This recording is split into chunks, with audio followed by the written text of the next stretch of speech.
Well, it may be raining, but it is still a nice day. We're on our way to Dayton. I'm going to get covered in mud.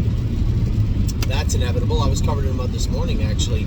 Trained 5 horses. I had a number of people asking about where we're racing, and in a video that is super slow loading, but by the time you watch this, it will have been loaded and watched. It was slow loading. I was explaining that over the next 3 weeks as some of these tracks transition into different days, different schedules, different conditions. It may be a little difficult to get our horses in, and that was only compounded yesterday by the fact that Dayton canceled, right? Right in? I don't know. I'm struggling these last couple of days. You're struggling with the light? It's too bright. It's not that bright, but it's too bright. So it's a very bright, rainy day. No, I don't know why my eyes are bothered by it. Let's see. No, that's fine. I was just curious. I just looked over and you're wearing your sunglasses. It's not big. They're nice sunglasses. Got a little smudge on them too. Does your wife do that out there, or your husband? Do you drive around and they just have? I noticed that you're holding up your middle finger. Is that just by accident? Yeah. They drive around and you look over and there's smudges all over the glasses, like a kid with a peanut butter and jam sandwich just, started touching the lenses. That's what you, since a dad met you, you've always had that. The peanut butter and jam sandwich glasses. Just smudges. Can you not see the smudges? Yeah, I can't take it. I can't take it anymore. It can't be taken. We're getting off here to go to Dayton, Ohio. I drove all the way down here. It's adequate. I drove all the way down here yesterday, pulled in. I literally was on the property 6 minutes. It was so frustrating because I pulled in, I'm like, I gotta race in the mud. I was talking to somebody on the phone, and it dawned on me as I looked at the track, no one was warming up. No one was jogging. No one was on the track. And I was like, this is not a good sign. And Jason immediately called me to tell me the races were canceled. So that's frustrating. As I said, it's going to be tough to get our horses in because now that card of racing is going to be folded into next week, right? Now there's no stakes next week, so does that open up some options? Possibly, but I know this race office was jam-packed with entries last week, and what they do down here is Ohio owned or sired first, then Ohio trained. That's how their condition sheets work. So if 9 horses that are Ohio owned and or bred get entered before our horses that are not, they will get in first, which makes it hard to get raced. That's why we lean on the meadows so heavily. And when it comes to our bread and butter classes in Northfield, we know what they are. We know what they work well as. We just have to try our best not to get overloaded, right? When a couple of weeks back, when Victory didn't sell, we just put an extra horse's name in that bucket, so to speak, in that basket where we pull out the names, and we had horses that weren't getting in. So it was problematic. The timing was great. If the sale had went well, it would have been perfect for us, but it just didn't work out that way. So over the next 2-3 weeks, as Northfield adds Fridays, we've moved from Mondays to Tuesdays now, so I have no racing on Mondays at all that I'm aware of. We moved to Tuesdays now with Northfield Park, and then Northfield picks up Fridays in the next 3 weeks. That should help a lot. Then we got to look at what we can get in at the meadows, what's over there, what makes the most sense. Serious Dragon didn't get in twice his last 2 starts. I just pulled him and sent him down to Southern Ohio to race down there. The same will likely go for Widespread Panic and horses like that. If you're not getting in regularly, we have to look, can we fix that? Can we look at a better way to do that? The last thing I want to do is just start selling horses because they can't get in. I will, if I have to, but I'd rather not do that. So that will be something to keep an eye on over the next 3 weeks. Who's getting in? Where are we trying to race them? Where can we race them? Are we going to send any horses to Ontario? I would say likely yes. I'm curious to watch Vehement race this week. I love the way that Marching Fourth raced. If we have horses that need to move into those classes, or those horses that can stretch out on a bigger track, why, of course they are. Vehement, I thought, trained really well the other day. How will he be in his first start? I don't know. I don't know what he'll be like in a crowd or in behind a gate. I have no idea. But I like what I saw the other day in his training. Marching forth looked fantastic. I don't really want to move. Did you see that? Yeah. There was a car on the side of the road. You know, you see once in a while, you see a car that has like a missing tire, got a flat tire. But not very often you see a car with 0 tires. 0 tires. Just on the frame. Just on the frame, on the road. Welcome to Dayton, Ohio. Actually, this isn't Dayton. I don't know where this is. So, again, these are things that the transition. You know, as we went last week, I was the underbidder on. That's not true. I was the underbidder on 0 horses, but I bid on 5 horses last week.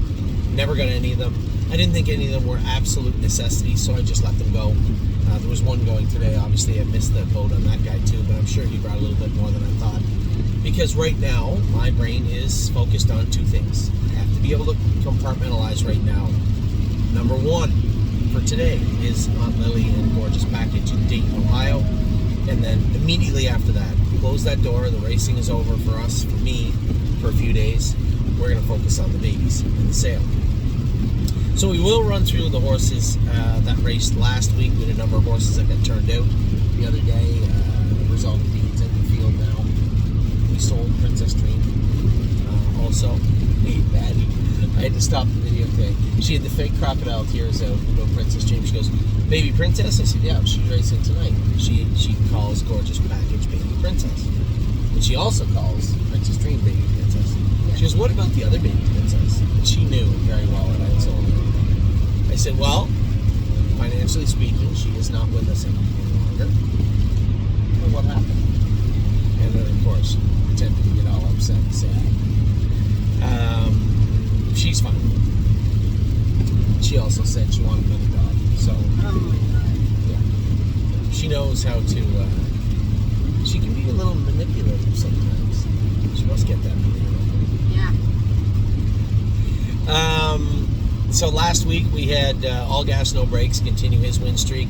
Doesn't take long. It wasn't that long ago we were talking about what we're going to do with this horse, and he's terrible right now, and man, he looks bad. We can't keep him flat, can't get him qualified, and then he just wheels off 4 in a row like nothing. And Dominic had called the other day. That optional 50 claimer didn't go, and of course the race office was wondering, could we move him up into the optional 70? And I said, no. A couple of our clients messaged him, we got to get him out of the claimer, and they might claim him. No. He's going to stay right there in that optional 50 claimer until they get absolutely sick of watching him win. And that's what we're going to do. He is the perfect horse. He shows some bad lines, he shows some good lines, and he has a tag on him that's enough where you really have to think you can improve him. Fill your boots if you think you can. And I think that's where we're at. I wish I owned all Gas No Brakes. But to my partners out there, he is in a real good spot where he is.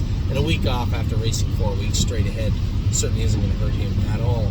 I just hope that optional 50 fills next week.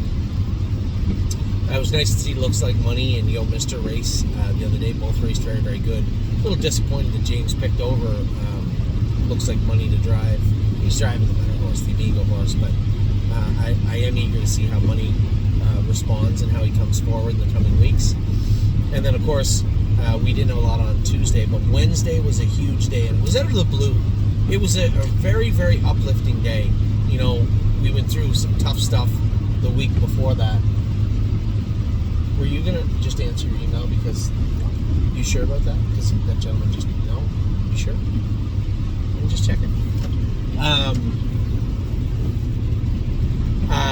Tuesday we had nothing on. Wednesday was actually very uplifting because we had some winners that I didn't expect. Did you watch any of the race on Wednesday? Tuesday. Honey, I am absolutely staying. Did you watch any of the races on Wednesday? I told you, I think. You did? Yes. Who you thought I raced? told you the one that I thought Looked what? I don't know what's her name. China? Oh, she looked a little rough. Yeah, we put the hobbles on Chime Bell. She's missing next week, so what I might do is get them to go out and actually school her Wednesday afternoon, just to see how she is. She's never worn hobbles in her life, but you guys see she gets out of gear in the straightaways. And before we start poking around and looking, Dr. Latessa has already looked at her once. Before we start looking very close, might just be helpful just to throw them a set of training wheels on Chime Bell. I think she'd like them. She's a nice filly to drive. She's a nice filly to race. I think that might help her a little bit. Did you watch Rock Shining Star race from Dayton? No, because I didn't know we had a horse in Dayton. Oh, that's a good reason. Yeah. It's a good reason you did. Anyway, we did. He won out of the 8-hole. He got parked the hole in the 8-hole. In fact, he raced so good out of the 8-hole the week before, they thought they'd let him try it again. Yeah.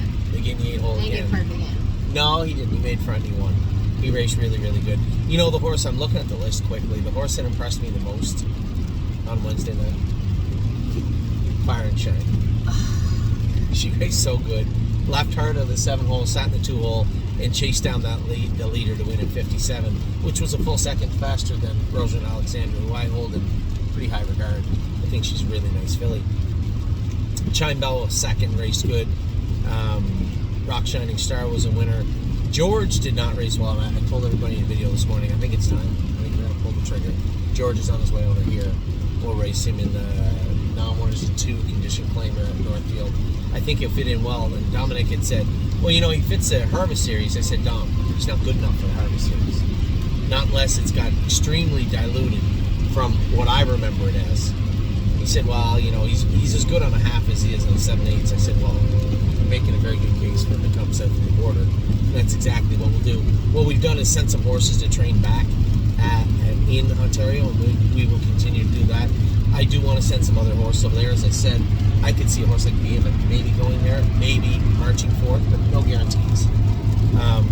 Not yet. These are all, we're just spitballing as we go along, and it has to be that way because we don't know who's going to get in full time and who's not. Love and Affection, you might have seen her. She had the 8-hole. She raced good, finished second. She raced great. Purple People Eater was fourth, raced okay, a little ordinary-ish, but raced okay. And then we finished the night with a very flat, but very awesome third place finish. Third with Flash By, and they claimed her. Claimed her off us. And I'm not super shocked. For people, you know, obviously people are paying attention. We tried to stuff her in that condition claimer and kind of steal a race with her. It wasn't like she was a layover, obviously, but it was a good spot for her to be in. As a broodmare, she was probably worth that or a little bit more.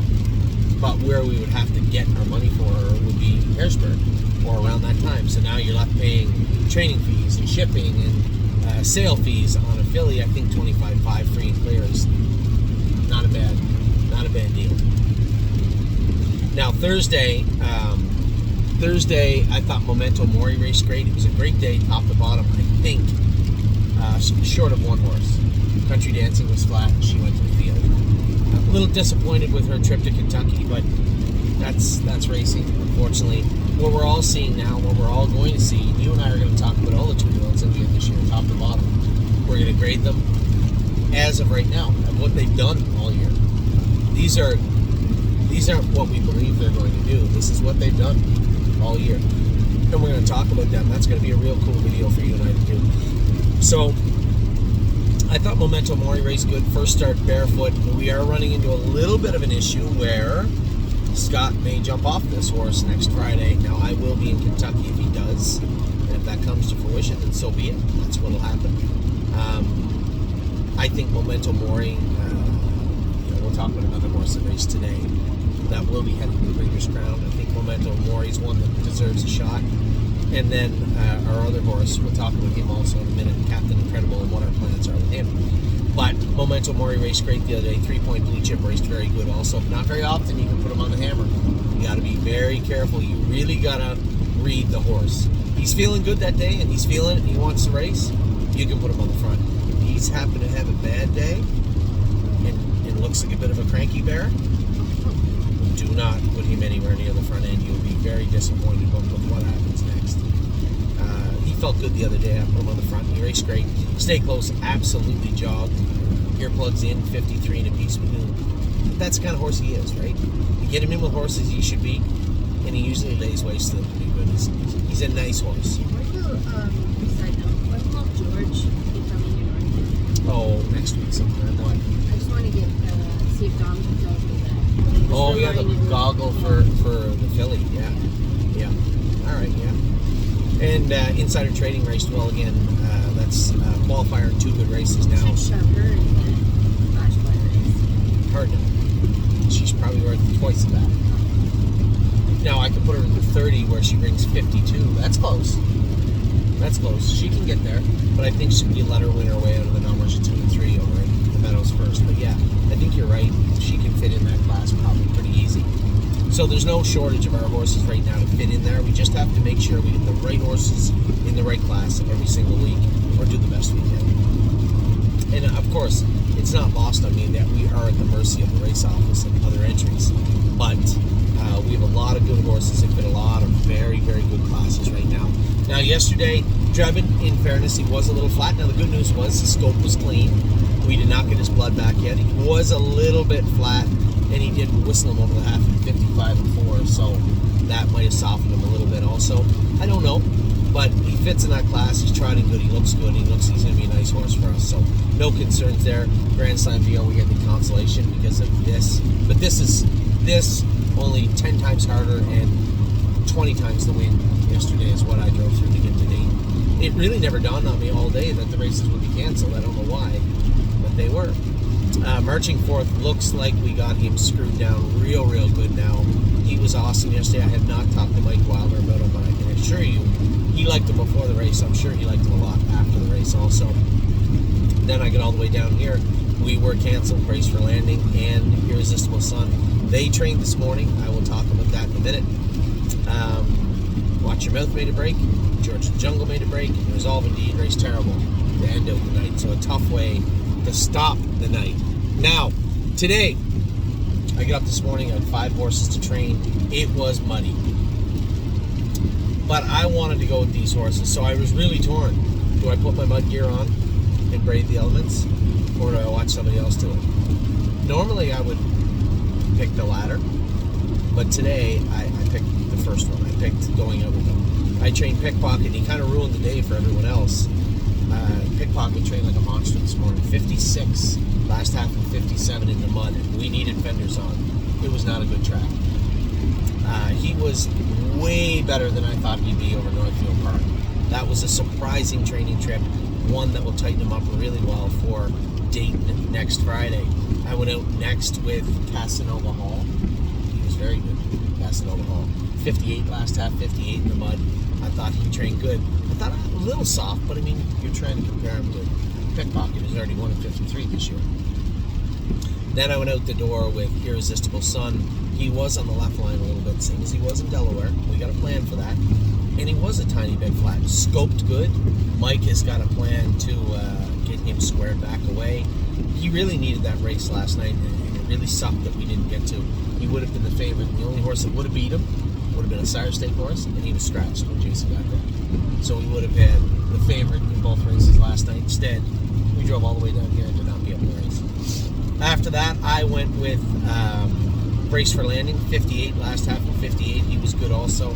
And the last horse of the day to train, hold on, Pickpocket. Yeah, Pickpocket. Then I went with Casanova Hall. It was good. Then I went with Brace. Irresistible Sun, then Brace, and then Memory. Memory actually a little quicker than the other ones also. 57 and 1 off a half of a minute. He was very good also. These were all very, very strong miles on a very muddy track. So I was very happy with what I saw from the horses today. Now we got going down the road towards the sale in Lexington, well, towards Dayton first. And I get to watch Arson race. Arson raced great. Got away 6th on an extremely muddy track. Ended up 2nd over in the flow. 5th beat maybe a length for 3rd, 2 lengths for 2nd, 2.5, 3 lengths to win. 52 or 53 on just a horrible track. Everybody was reasonably happy, I think, with Arson. His next start's in Corbin. Here's the problem. He's got 13 wins and 75,000 made last 5. Not a lot of races out there for Arson. If he went anywhere, it would be the Open somewhere. That's not fair to him. So I think what we'll do is just take these 17 days, decide whether we want to give him a few days on the field, bring him back in, train him up real tight for Corbin, and have him ready to rock in Corbin. That's likely the smart play when it comes to Arson. There's just nowhere to race him with that many wins and that much money. It just isn't. He raced really good after we gave him all 5 days off. You're right, when he went from Oak Grove to, yeah, he was really good. He was, you're right. All the best horses I noticed, they really enjoy that. But it's not like he had a super tight training trip either. No, you're right. He did a training trip, but not over the top. You're right. He went out and raced very well his first start. And after he was done racing, I saw a very impressive mile also. A little bittersweet. Time is on my side, one easily going away in 49-3 over the Meadows, and can't help but wonder what if. But we don't try to do that best we can. And just an incredible mile from him. He absolutely jogged. Just, he's going to be a real good horse this year, and a very, very good horse next year also. I've already had a couple of people kind of ask me, thinking of selling him. I'm like, not really. The only time we would shop this horse, I suspect, would be before the Breeders' Crown, which would, for obvious reasons. But I don't think we've ever had I don't know if we've ever had a horse as good as this horse. Like, I know Patrick the Piranha won at 48, but that's a battle-tested horse that on that day was on his very best. It was a winner at 48-4. But a horse in a sophomore season to win twice, once in the mud, once in a fast track at 49-4, and look so dominant today. Now he was in soft company today, but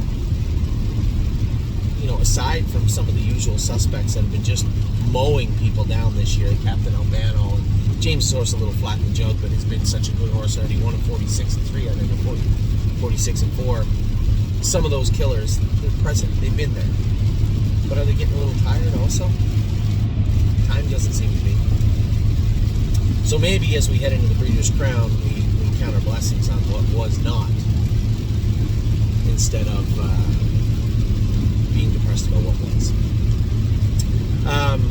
Very impressed with him. Now we're waiting another half an hour. Gaslight Hall's going to race. Little problem with the poor racing conditions in Kentucky today. He wears flip-flops. Eric said, do you mind if we pull his shoes behind and take the flip-flops off and just go to trotting shoes? I said, no, I think that's a very intelligent request. I think that's probably the smartest thing to do. He said, yeah. He said, a lot of people, not many people wear flip-flops in Kentucky anyway. He said, but a lot of people are pulling shoes. Remember, that's not a stone dust track. It's a clay track, and it does not play the same way a normal stone dust track does. So hopefully we make the changes and it helps the Gaslight Hall because that race is good today. Then tonight we get Lovers Play, Aunt Lily, gorgeous package. As I said, Princess is going to race tonight. She's such a nice filly. That's a filly too that qualified on Open House Day to 58 or something the way she did. Looked so good. And then did have one of her best miles of her life, beat her last start in Delaware. It's impressive to watch. Chevron's Bypass, I have no idea what's going to happen tonight. Jason trained her last week. She trained great. Did make a break in the straightaway. He did pull her hobbles up a little bit. We'll see how she races tonight. What's that? Chevron's Bypass. She's New Zealand mare. Oh, the one that almost paid Addie's head off? That's the one, yeah.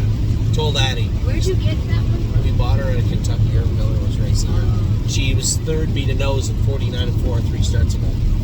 So she's not from New Zealand recently, like the other one. No, yeah, exactly. The other two arrived from Australia. And actually, we can update everybody on them too. They were a little bit sick this week. Not shocking. They're coming from another hemisphere. Everything is new, including the germs and the viruses. So they were coughing. What's that? And the weather, yeah. And they were coughing a little bit. There's no rush. We'll get those guys ready. Again, the one thing I'd like to point out that's important, this year in particular, we're going to have the strongest winter we ever had. Because this is the first year where we actually, purchased horses like Looks Like Money, Spitfire Overseas, Texan Soprano. Those horses were rested in the latter part of the summer. They're going to be rocking all winter long. We bought horses to race all winter long. We have horses that are going to continue. There's no, somebody said, well, when do we give time a rest? We didn't rest Spitfire until the summer of his 4-year-old year, and he raced fresh right through. So every horse will be different, and every horse will tell us what they want to do. Then we have all those 2-year-olds that we decided to bring back in December and race like we did. Time is on my side last year. We're going to have a barrage of horses to race all winter long, and it should be a lot of fun. But the 2 Australian horses also will be ready at some point. Now they have to get over this virus. And how long will it take them? I don't know. It'll take them as long as it takes them.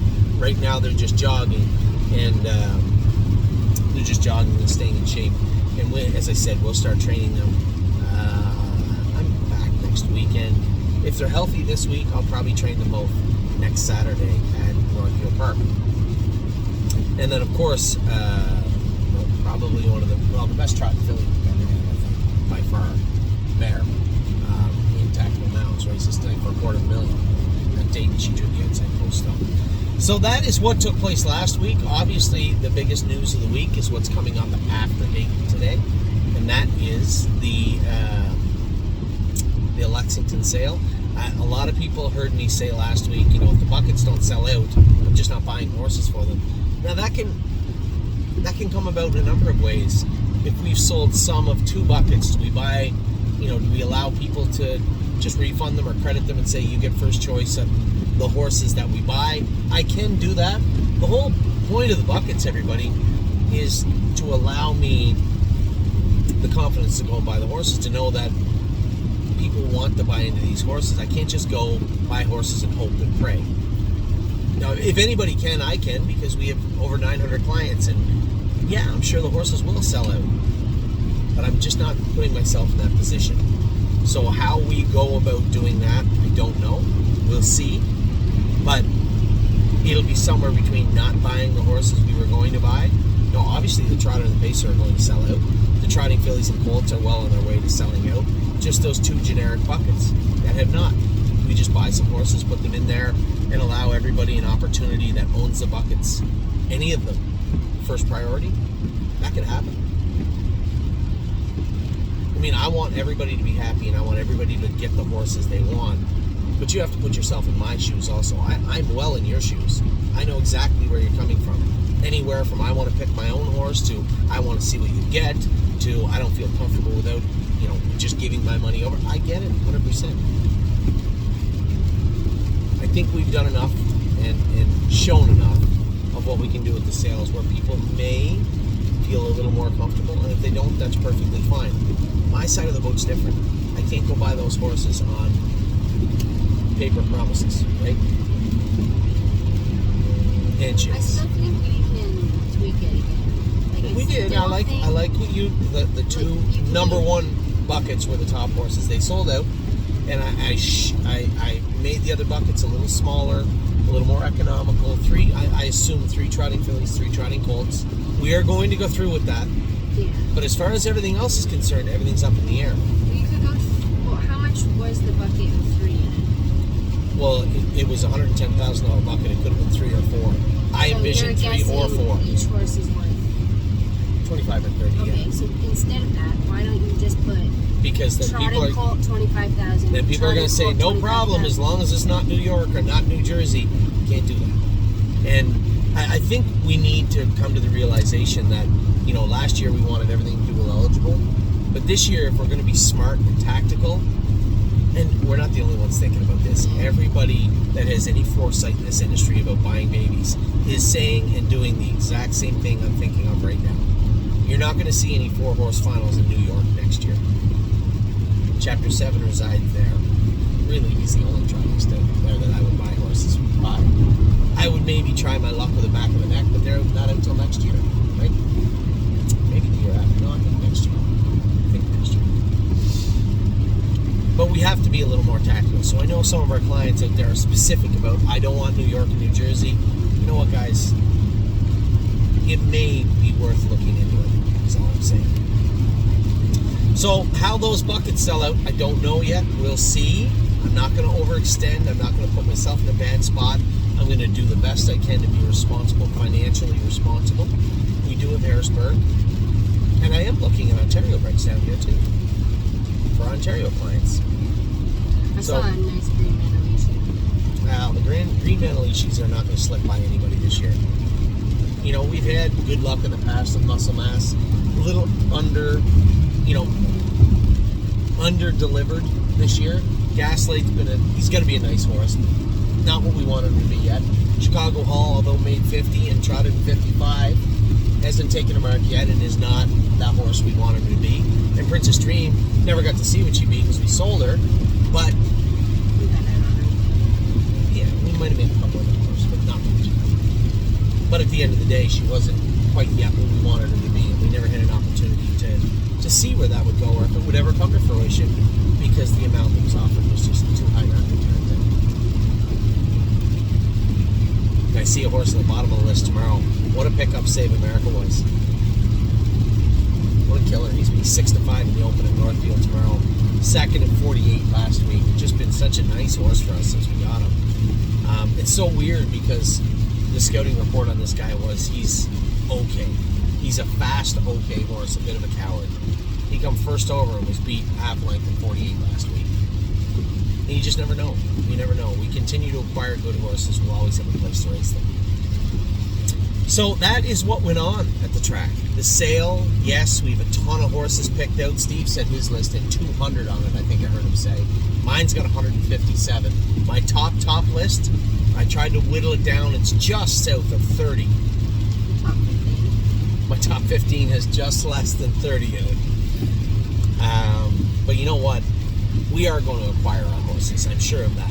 You know, we talked extensively amongst a group of people about how Ohio may have been a bellwether sale. And what I mean by that is, I don't even know what bellwether means. First time I heard it was in politics. You never heard that? Bellwether jurisdiction? I don't know what it means, but it means foresight. You know, what it meant in that regard was if that jurisdiction fell, the other jurisdictions were susceptible. So if somebody it's switched, low there, it's low there. If it's high, then it's exactly. higher. So what I'm saying is we walked around the Ohio sale. It was super light the day before. There was no one there. We were almost done the day, and I stopped and I said, "There is no one here." But you don't strategically place that sale But in a good spot. I've been to the sale the last 3 years. It's a nice sale, nice area. But the last 3 years there was tons of people there. Right? Now I'll tell you what I noticed. We were leaving, and they were just starting to set out all the food for people to eat and for the people that are working there to eat. It was all free food. And usually you had to wait in line for 25 minutes to get in and eat it. There was no one there. There was just people walking up. They just put it out. There was no one at the sale. And then you went to the sale the next day, and people said, "Oh, the sale was way up." No, it wasn't way up. Now that's political speak. It wasn't way up. I was there. We got almost every horse we wanted.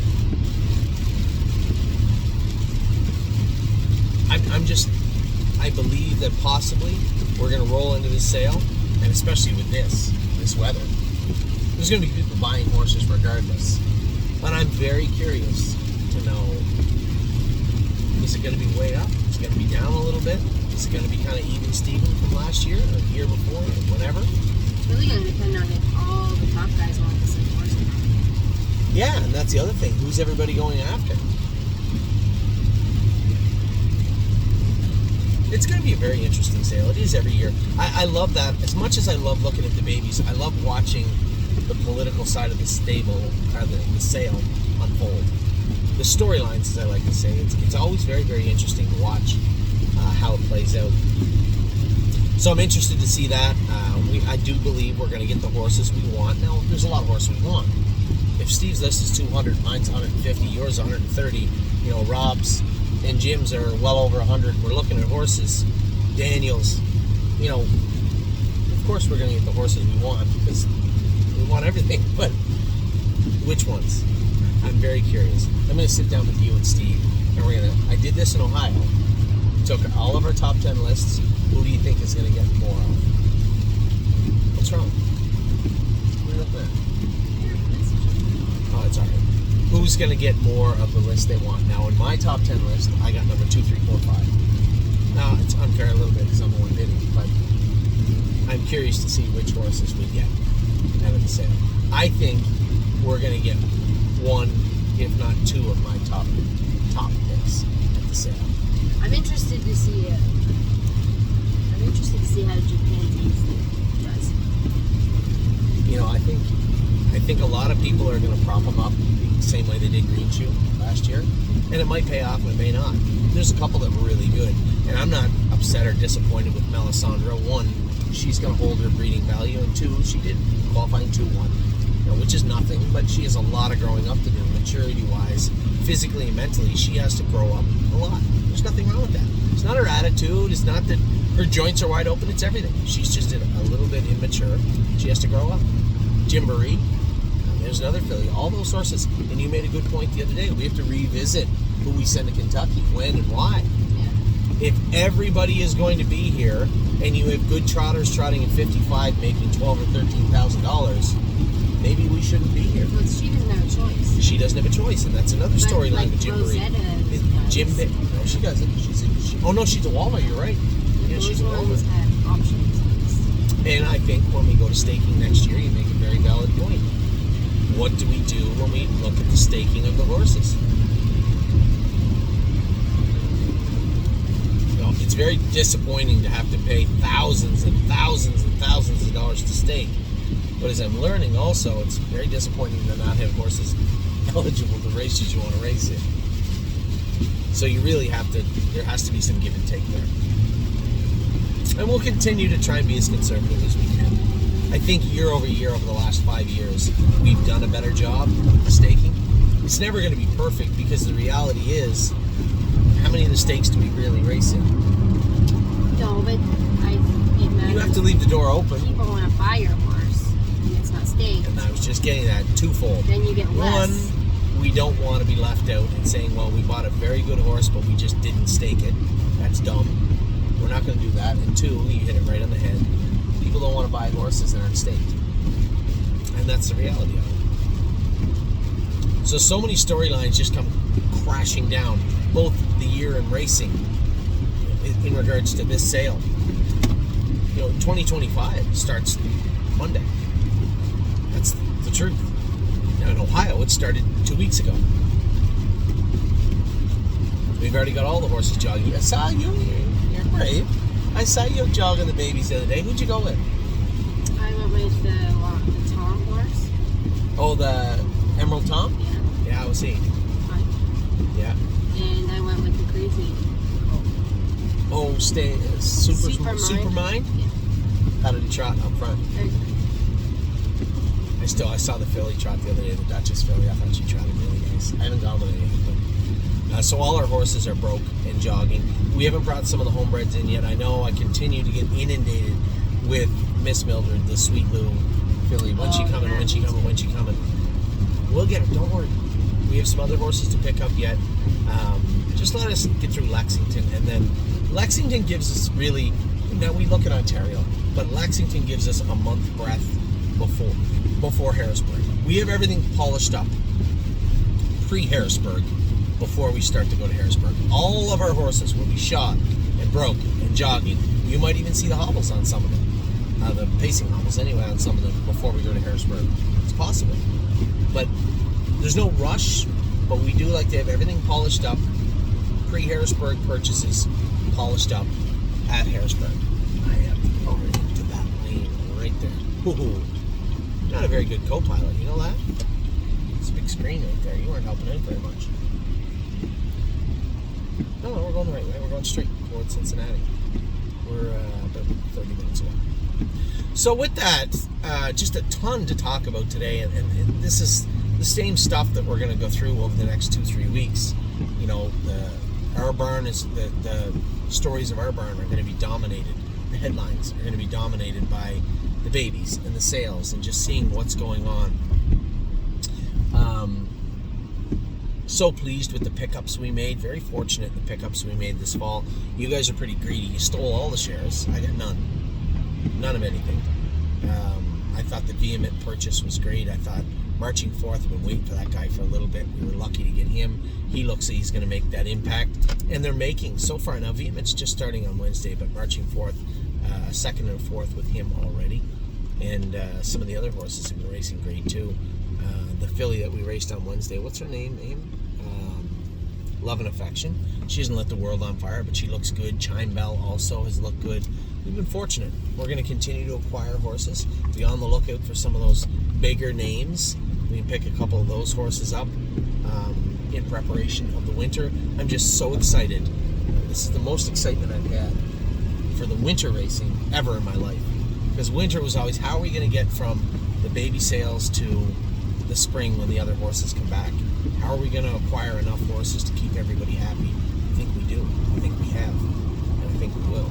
So, summer starts to wind down. We're into fall now. My favorite season of the year. Your favorite too? She hates the fall. Hates the fall. And hey, I think you hate Christmas season too. No, you're not. Because you hate all the... Is everybody coming to our house this year? I don't know. She hates the planning, and I don't blame her. What's everybody doing? What are we doing for Christmas? Me, I just like to put the kids in the car or plane and go somewhere and relax. But that's the dad in me. So my favorite time of year is Christmas season. I absolutely love Christmas. I don't like the stress attributed to the stakes coming up and getting all the horses paid for, but this year I think it's going to be a little bit easier. I hope it's going to be a little bit easier. So with that, I'm going to let you go. I'm going to talk to you all very soon, of course. This is your opening video. Amy and I are going to try and grade all the 2-year-olds fair and square. I know. We ripped the Band-Aid off. Everybody knows. Nobody should be shocked. That's not fair. Why isn't it fair? This is the real world. You live too long in the... I'm not going to go down that political path. In that political path, everybody gets a participation medal. I didn't live in that era. I know, neither did I, but that's the one we live in now.